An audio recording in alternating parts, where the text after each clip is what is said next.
You're listening to Andrew Haunt's Rock Revival with me, Andrew Haunt. That's me with a stupid name in the title. It is my name, I promise. I used to write for POWERPLAY Rock and Metal magazine here in the UK, interviewing rock stars, reviewing albums and gigs, and I miss doing it. So this show is all about me carrying on talking about music I love and have loved through the ages. So I cover obscure and classic albums in rock and metal on this show. On this episode, I'm going to talk about an album which is particularly special to me.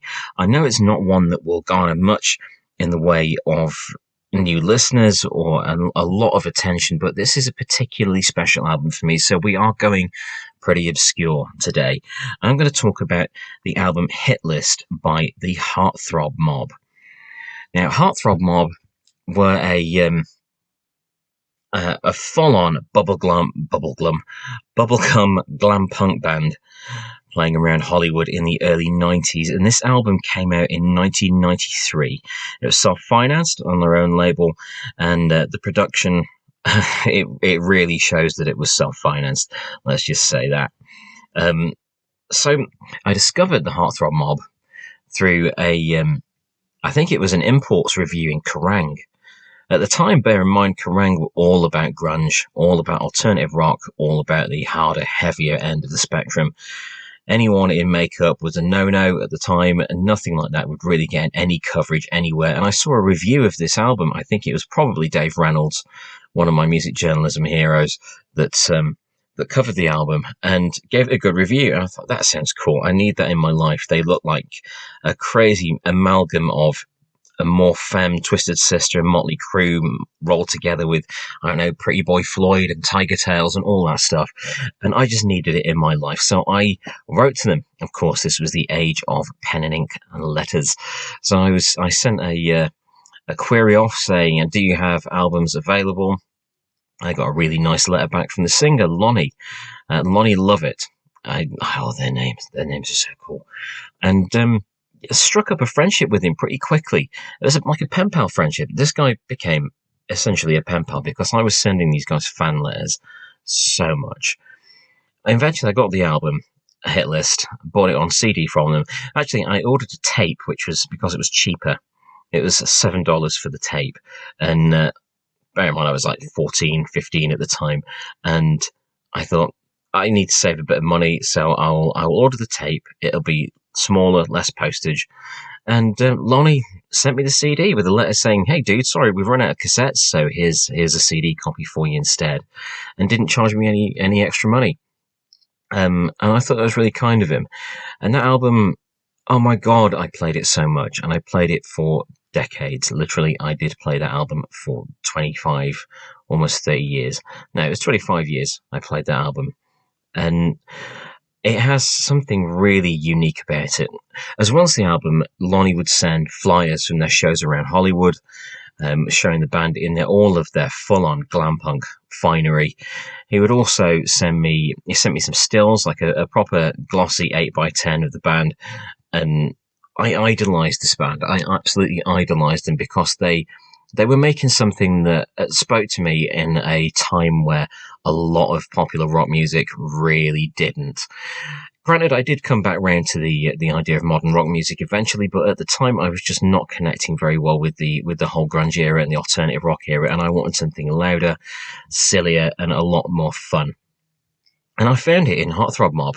I did find it in other bands as well, which I will also cover on the show at some point. But this album, Hit List by Throb Mob, is brilliant in every way.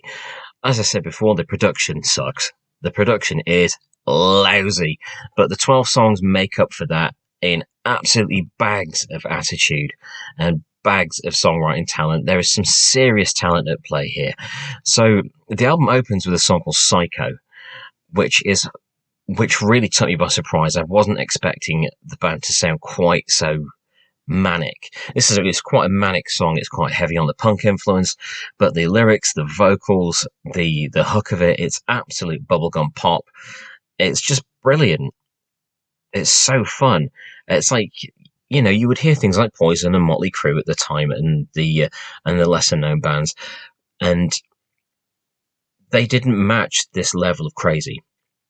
They never matched this sort of level of bubblegum pop joy. It's a joyous sound, as raucous and as rude and as attitude-packed as it is an immensely fun sound, and you can almost feel yourself getting diabetes listening to it. It's that saccharine, but I loved it at the time, and I continue to love it to this day.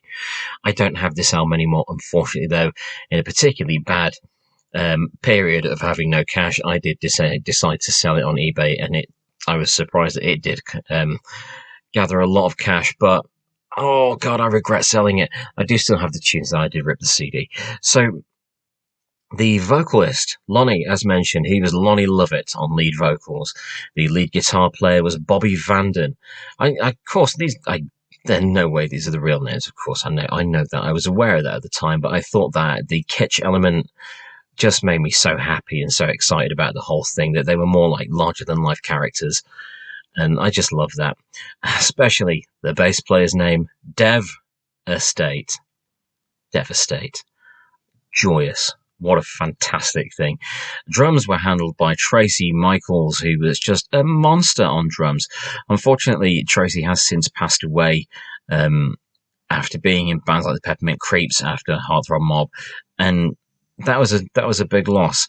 However, one pleasant thing that did come out of Tracy's sad loss was a Throb Mob reunion show, a lot of which is shown up on YouTube in various degrees of quality, and it was just so cool to see them playing these songs on stage.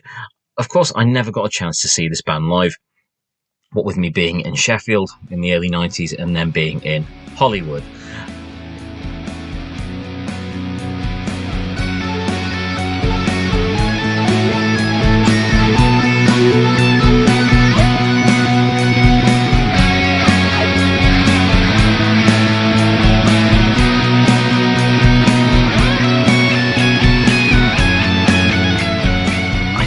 Looking back, I find it very strange that this weird comic book sci-fi kid with a posh outfit, insane 80s and 90s glam and metal, struck up this little pen pal relationship with this dude, Lonny, in Hollywood, who kept sending me cool stuff. It really made a difference to my days. I was living in a really weird area. School sucked. Life was weird and hard. Teenage years stuff. And it gave me the escapism that I really sought. I really needed the escapism this album provided, and I really genuinely appreciated it. And as I say, I kept it in my collection for a very, very long time after getting it, as well as the flyers and the letters. Again, I did sell those off eventually, as well as as this band became quite notorious, quite a collector's sort of band, a very obscure, full-on glam punk band that found their height at the height of grunge and everything that was against them. I just love it. So after the first track, Psycho, that is followed by Attitude and Rumour and Chance, and those songs are just perfect. They are huge, perfect, summery pop songs. They're almost like something you would hear as cartoon themes. That's kind of sort of what Throb Mob were like. They were like full-on bubblegum blowing, pink and black cartoons. They were brilliant. And I loved it that they pushed the attitude, they pushed the image, and they pushed the style of music further than I've heard any other band do it. And while the production was seriously lacking, I mean really lacking, that gave it a rawness and an edge that it would have otherwise lacked if it had had a better production. I liked it. I like the lo-fi feel of it.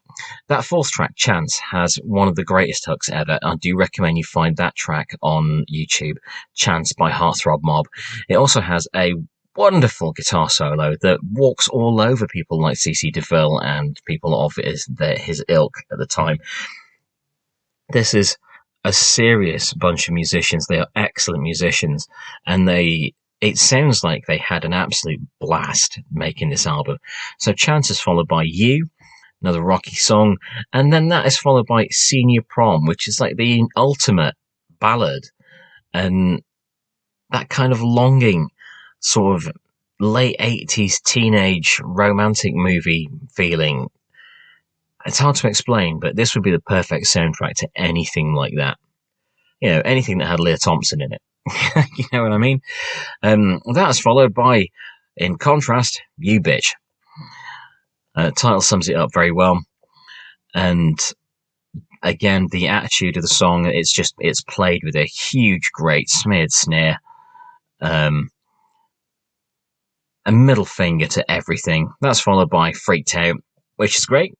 That's kind of punky, bit of a Ramones vibe going on there, which is followed by Johnny's Got a Girlfriend, which has got such an irresistible hook. It's like it's like the Beach Boys. It's like the Beach Boys in a brothel. I think that sums it up well. The Beach Boys in a brothel.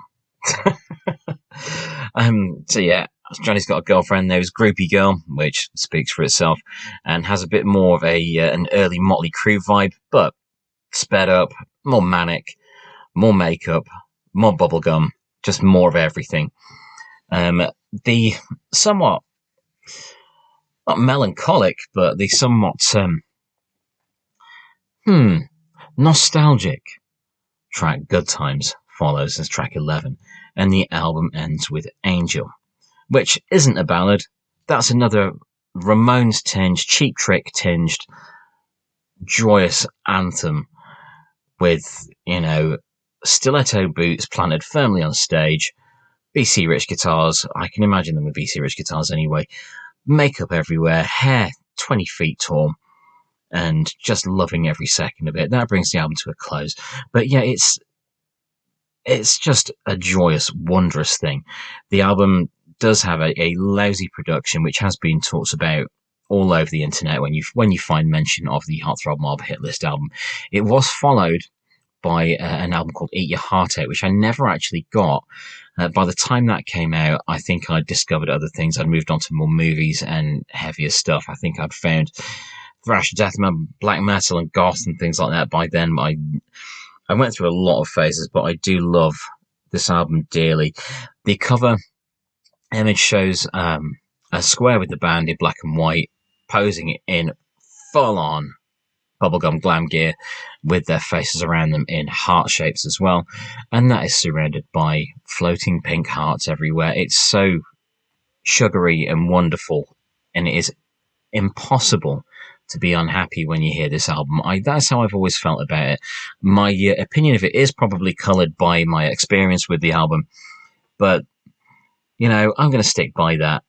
As dodgy as the soundtrack, as dodgy as the production is, as dodgy as the mix is, as raucous and unhinged as some of the songs are, it's a very special album to me. And to me, this is as important to me as some people find like Hendrix albums or Cream, things like that. I love this thing. There were other bands around at the time in the scene, things like Big Bang Babies, Alley Cat Scratch, and the Zeros, and people like that. But it was a Heartthrob Mob that really connected with me first and got me into the underground glam scene. That did develop further with bands like Hollywood Tees, Penny Lane, and so on. And I will cover those in later episodes. And it scratched an itch that wasn't being provided for at the time.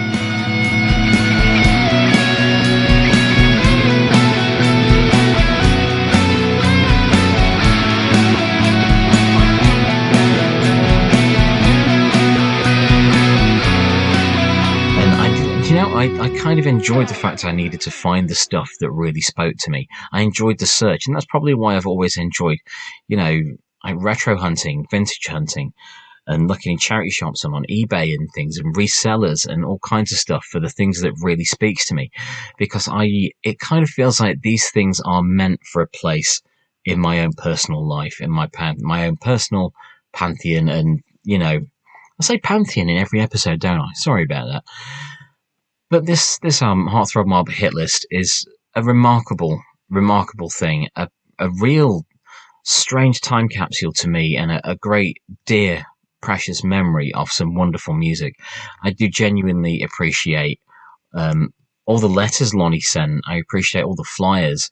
I appreciated the stills and all kinds of stuff. These are the flyers that were stuck in dingy rock clubs up and down the strip back in the day, and I cherish those because I was sat in grey, dull Sheffield where nothing of any great importance or interest happened apart from things like the Don Valley Stadium gig for Def Leppard.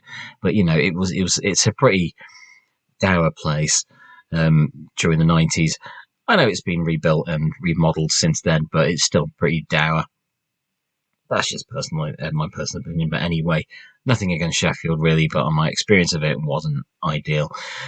So this stayed with me throughout my adult life until a couple of years ago, where I did end up selling it, and I'm gutted that I did that. I wish I'd held on to it longer, just because it is such a precious relic. And I don't mean that in the sense of it of being like a hoarder where I just wanted to keep everything, but it's one of those things that has genuinely been there for me a lot, and it had been there for me for a very long time. I'm glad I ripped the CD before I sold it, because I wanted to keep hold of those songs even though I didn't have the actual item itself. And I miss the item. I'm all about physical media. I love holding CDs and tapes and things like that. And I'm also increasingly interested in media that, analog media that I can just put on without someone being aware of what I'm looking at or what I've been watching or suggesting things to me. I really don't like targeted advertising at all. It bugs me. So I miss just being able to stick this album on and lose myself in 41 minutes and 11 seconds of ridiculous bubblegum glam rock music. Hit List by the Throb Mob. Seriously wonderful album. You can find the whole thing on YouTube for free. You can find it on eBay and Amazon. You will have to pay a pretty penny for a good copy of it, though. But it is a special thing. And I'd love it if you heard some of those songs, especially things like Psycho and Chances and stuff like that, because they are just great songs. Check out the history of the Throb Mob. Look up this excellent band and what they did. It was just a strange time where things were crossing over, things were disappearing. And the fact that these things were disappearing made it a lot more appealing to me to track these things down. So that's my little look at Hit List by the Throb Mob. I will be covering more obscure albums like this on future episodes of Andrew Haunt's Rock Revival. And I will, of course, be covering other bigger albums by other artists as well.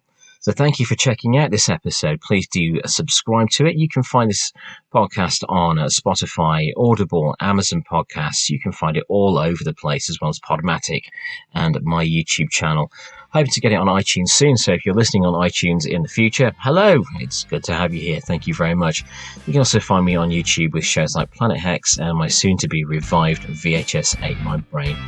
Thank you again for joining me for this episode of Andrew Haunt's Rock Revival. I look forward to bringing you another one very, very soon. Check you soon. Bye-bye.